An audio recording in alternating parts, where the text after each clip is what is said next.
SFUSD, that's the place to be. SFUSD, bienvenidos a ti, 欢迎 SFUSD. Everyone come and see SFUSD. Join our family. S is for students, F for families too. U is for united, talking about me and you. S for solidarity, D is for diversity. SFUSD. Well, hello there, paleontologists. How are you doing now that it's the middle of the week?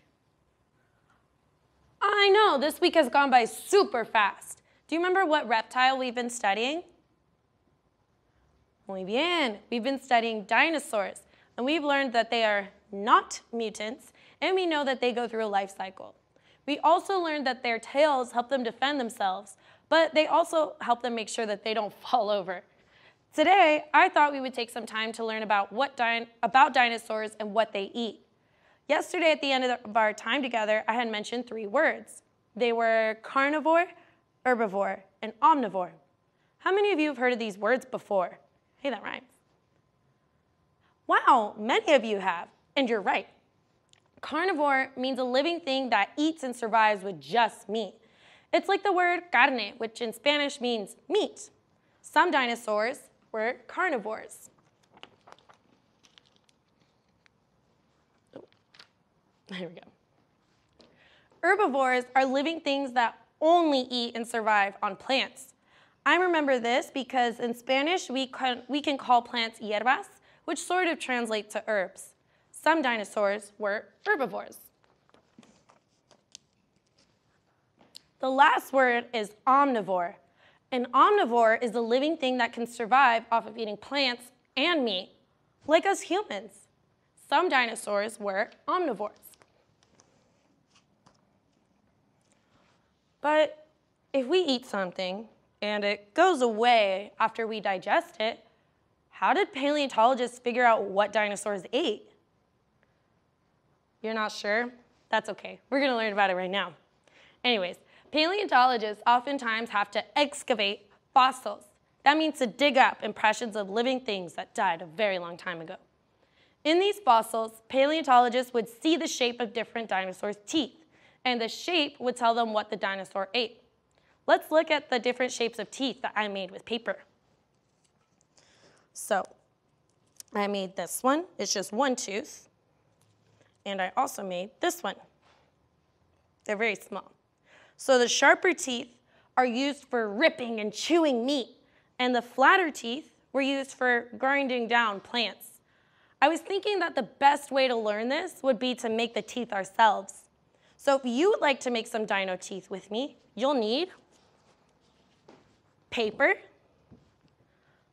a writing utensil, scissors, and a marker, or you can use the same other writing utensil.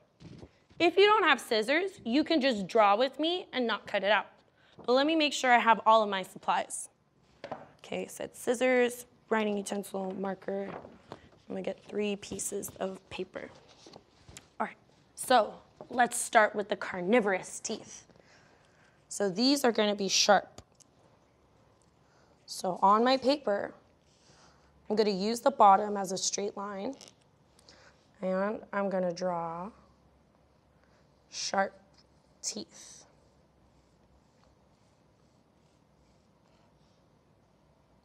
And remember, if you don't have scissors, you can stop right here, but if you do have scissors, we're gonna cut the teeth out.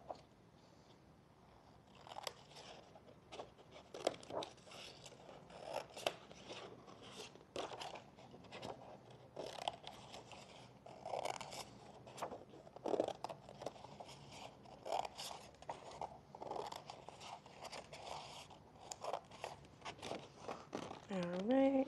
And try to make sure that they're sharp, scientists, because we want to make sure these teeth are pretty accurate.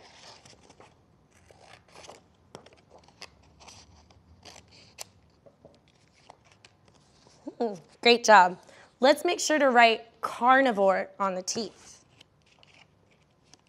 Car, C-A-R.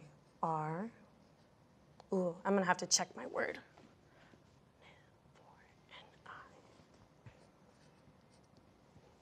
V-O-R-E.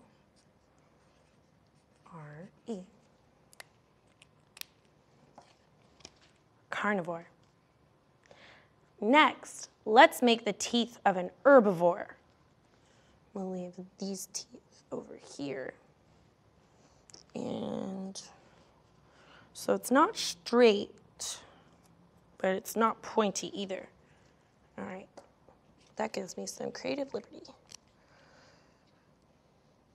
So I'm gonna kind of, oh, I read in my research that some were kind of leaf-shaped, so I'm gonna make them all different sizes, kind of squiggly lines. I'll make another big tooth. All right, and again, if you don't have scissors, this is where you're gonna stop while the rest of us cut. It looks like some dinosaurs really needed to go to the dentist. But there weren't any humans at the time.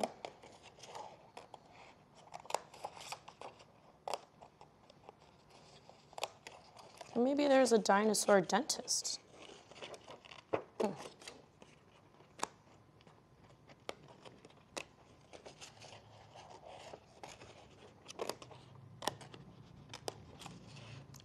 That one's really hard to cut.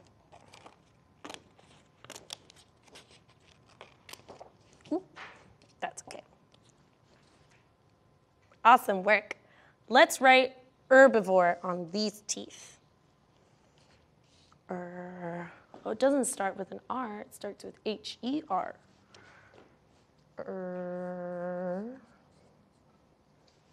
B-I. Vor, V-O-R-E, herbivore.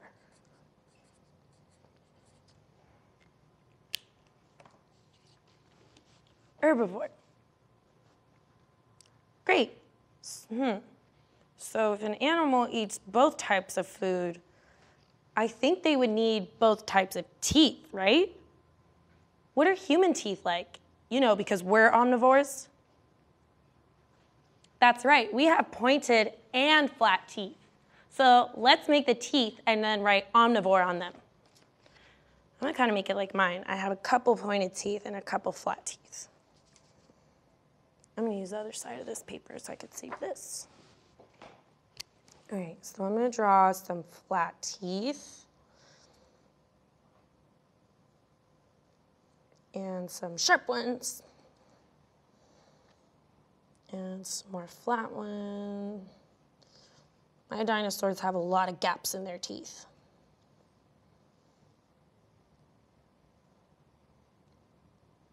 All right, and now I'm gonna cut them out.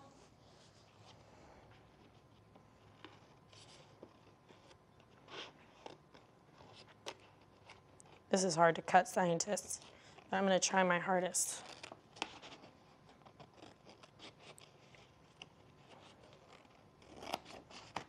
Some meat ripping teeth.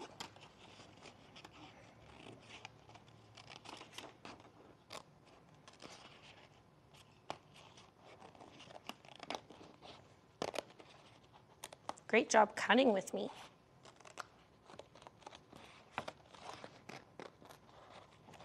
All right, here's our last carnivorous tooth.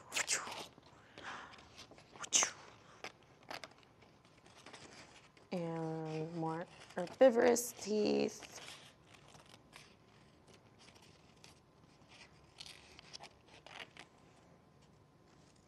All right, and now I'm gonna write omnivore on it.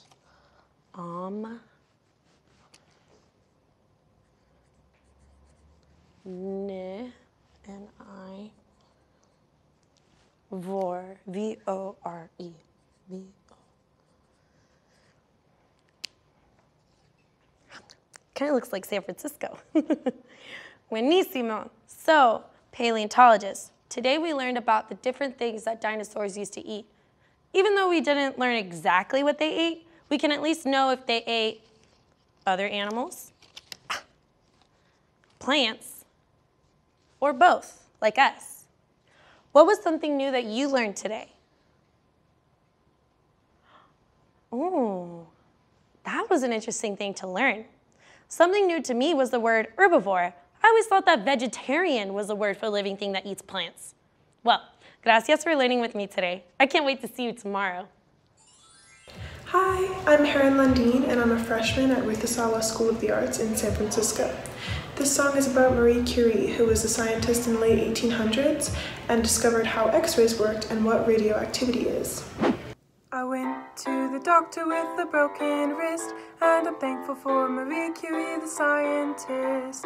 She discovered radioactivity that helps my doctor see inside of me. In 1867, Marie Curie was born. She moved to France where she taught in Paris for sure. She wanted to know how she could see if people's bones were cracked or they had broken teeth. I went to the doctor with a broken wrist, and I'm thankful for Marie Curie, the scientist. She discovered radioactivity that helps my doctor see inside of me. Marie discovered the elements 3 that give off radioactivity. This means they have a different kind of energy. Their atoms bounce off your body differently. I went to the doctor with a broken wrist, and I'm thankful for Marie Curie, the scientist. She discovered radioactivity that helps my doctor see inside of me. Atoms make up everything you can see. They're tiny particles inside everything. They stick together like they're in a crowd, but when some break apart they send X-rays out. She won the Nobel Prize for this discovery, won it twice for physics and chemistry. The elements she discovered were added to the table: radium, thorium, polonium, all 3 unstable. I went to the doctor with a broken wrist, and I'm thankful for Marie Curie, the scientist. She discovered radioactivity that helps my doctor see inside of me. Radiation's good for making X-ray tools, but did you know there's other ways it can be used? It's used to treat cancer. How cool is that? We can thank Marie Curie for discovering that fact. I went to the doctor with a broken wrist, and I'm thankful for Marie Curie, the scientist. She discovered radioactivity that helps my doctor see inside of me. Hello, SF Loves Learning. Today we're going to read the book, The Quickest Kid in Clarksville, written by Pat Zietlow Miller, illustrated by Frank Morrison, with permission from Chronicle Books. So here we go, The Quickest Kid in Clarksville.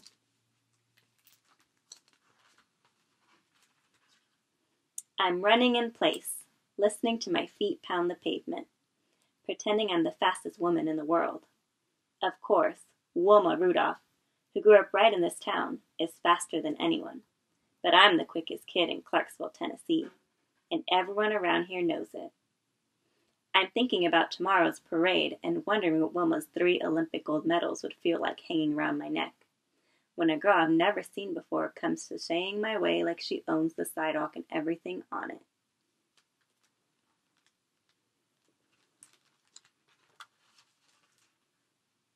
She sticks a hand on her hip. I'm Charmaine. I look her up and down. I'm Alta. That's Dee Dee and Little Mo. Got me some new shoes, Charmaine says.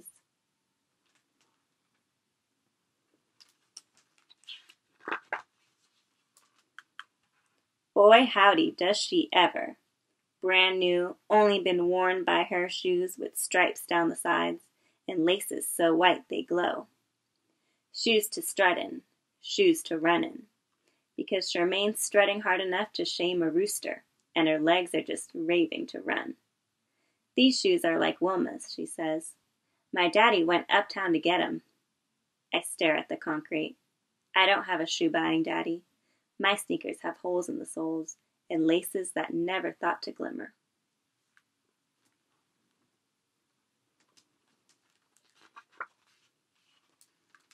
I bite my lip.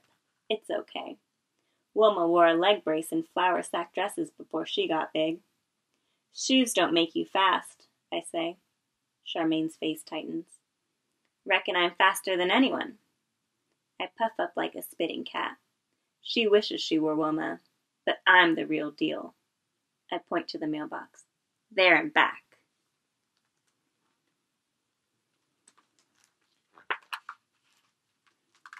We crouch low. Dee Dee and Little Mo count down, and we're off. My sneakers slap a sidewalk beat. Wilma Rudolph. Wilma Rudolph. I reach the box first, turn and sprint back. Arms moving, legs grooving. I hear Charmaine huffing and puffing behind me.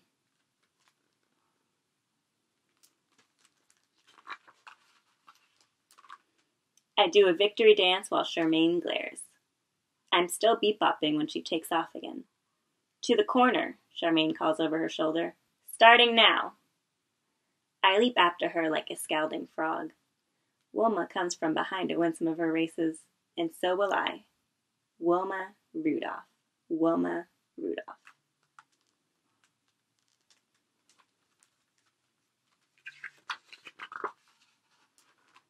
When Charmaine reaches the corner, I'm nipping her ankles. Bodies lunge, feet tangle. I fall.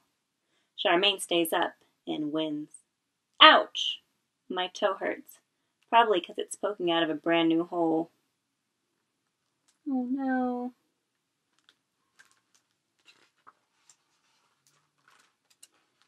Just like that, I puff up again. You tripped me. I would have won if you didn't. You were in my lane. I won fair and square. Charmaine walks away, shaking her braids and swinging her bottom. I follow, mad as any cat. That's when it happens. My toe hits a rock. That rock hits Charmaine. For a minute, Charmaine looks like she might fight, but she leaves without a word.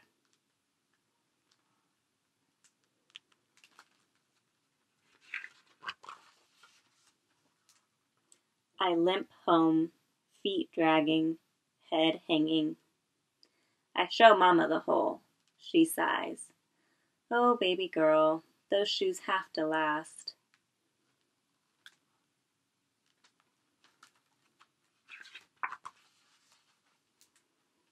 When parade day dawns, I'm making a banner with Dee Dee and Little Mo. Then Charmaine struts by like she's queen of the block.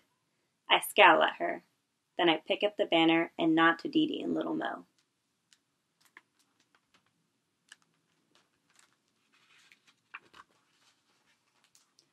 Let's go. Thing is, that banner is bulky. No way I'll make it all the way to the parade.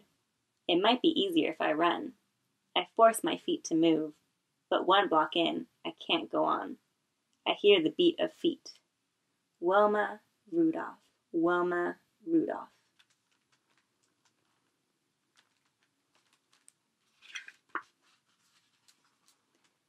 Charmaine is running by me. Pass that here, she says. I clutch the banner tighter. I don't need her help. Come on, says Charmaine. We'll do it like Wilma's relay. 3 people ran it with her, you know.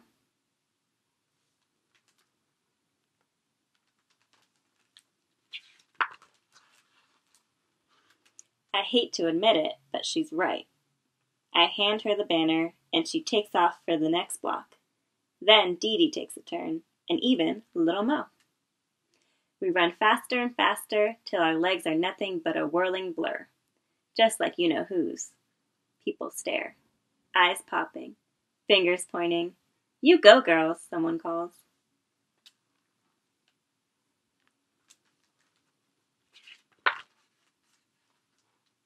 I sneak a look at Charmaine. Her feet are flying. Who's faster? I can't tell. But Charmaine isn't strutting or scowling. She looks happy. I don't mean to, but I smile. Charmaine smiles back. And all at once, I know. Shoes don't matter. Not as long as we've got our feet.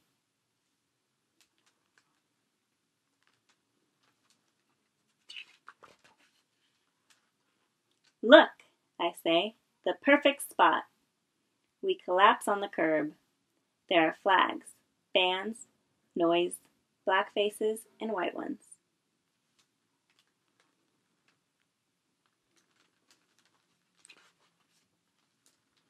And finally, a fancy convertible with the top down. Right there, holding up a bunch of roses, is Wilma Rudolph. We scream and raise our banner, hearts pounding, heads hopping. Wilma sees us and smiles. There she waves. That makes Charmaine and me sashay like we own the sidewalk and everything on it. And maybe, just maybe, we do. Because we're the quickest kids in Clarksville, Tennessee.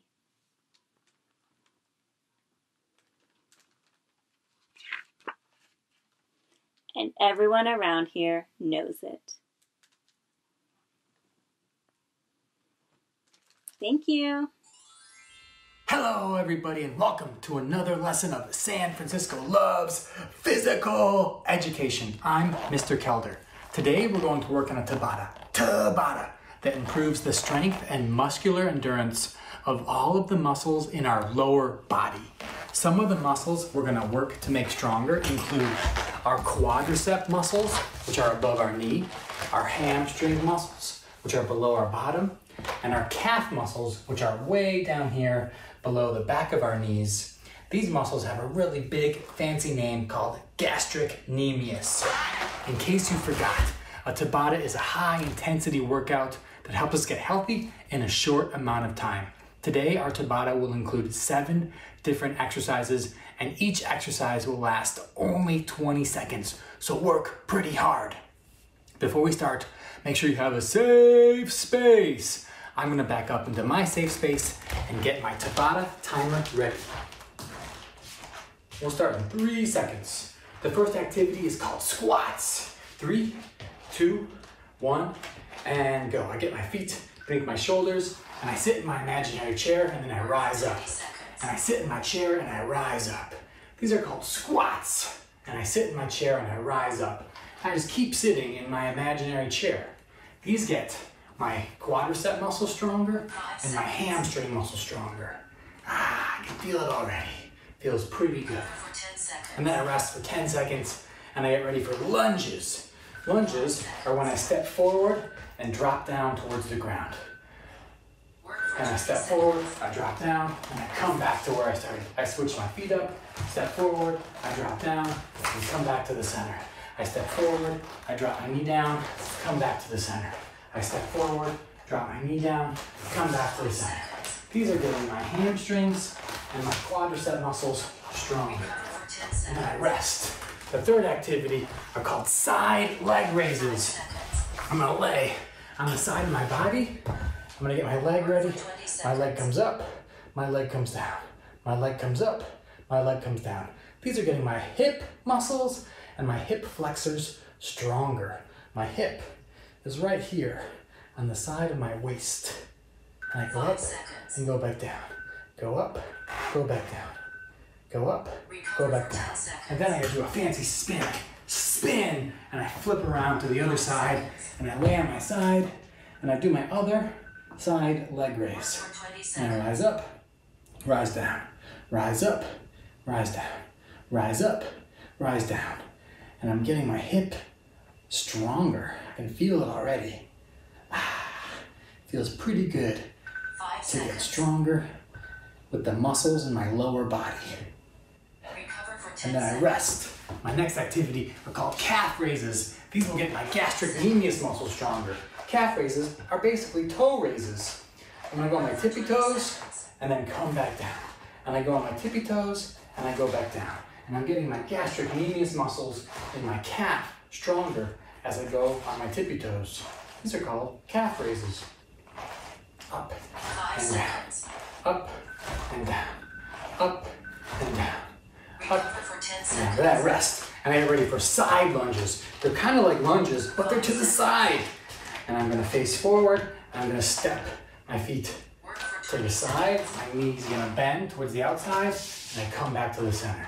Step to the outside, my outside knee bends and I come back to the center. I go outside, my outside knee bends. And I can feel my lower body muscles exercising and getting stronger as I do this. My last activity is called star jumps. And star jumps require explosion. To do a star jump, I'm gonna crouch down and I'm gonna explode up into a big X. And I crouch down and I explode into a big X. And I crouch down and I explode. And as I explode, I'm using my quadriceps and my hamstrings and my gastrocnemius muscles to boom, explode into the air. And I explode. And then I rest for 10 seconds. Oh boy. You might want to check your pulse. If you put your hand over your heart, my pulse is going faster than normal. My heart is contracting. My heart is expanding, pumping blood and oxygen all through my body. Oh boy, I'm so excited. We just got healthier together and we increased the strength and endurance of the muscles in our lower body, including our quadricep muscles, our hamstring muscles, and our gastrocnemius muscles in our calf. Oh boy, thank you so much for getting healthy with me. Take care, everybody. Bye. Did you know that at 6, children do more and more reading? You can help your child become a confident reader by giving them lots of chances to sound out short words. At the store or in your kitchen, ask your child to help you by reading labels. Can they sound out the word milk on the carton of milk and jam on the jar of jam? Keep sounding out short words. Give your child the chance to write some of these words as you make the grocery list. Can they write M-I-L-K? Hello, I'm Superintendent Dr. Vincent Matthews of the San Francisco Unified School District. It made me so happy to spend time with you today. I hope you had fun too. What did you make on the show today? Submit your content here using the QR code or go to bit.ly/SFUSD,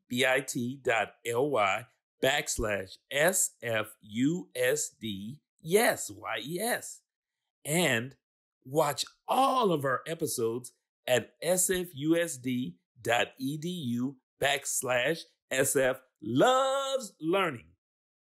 And now it's time to say goodbye. So let's sing our goodbye song. For this song, you have to use your whole body. Will you sing it with me? Are you ready? Wave high, wave low. For now, it's time to go.